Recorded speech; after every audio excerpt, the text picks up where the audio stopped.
मोर अगला कविता के शीर्षक हवे आगू कागो पाछूक पाछू। एक परिवार के बात बताहूं जेमे 6 माई पिला है तो कौन है, दाई हवे, दादा हवे, 2 जन बेटा हवे और दोनों बहू आगे है।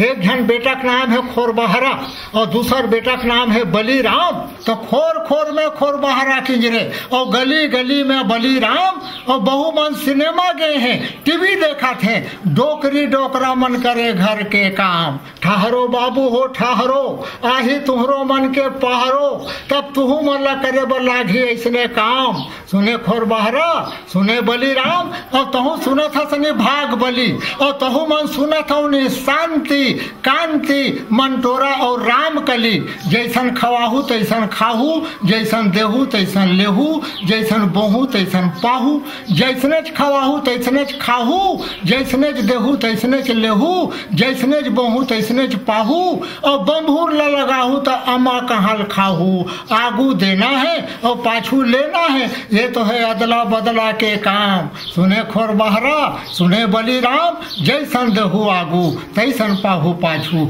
आगू कागू पाछू पाछू, आगू कागू पाछू पाछू।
झूलना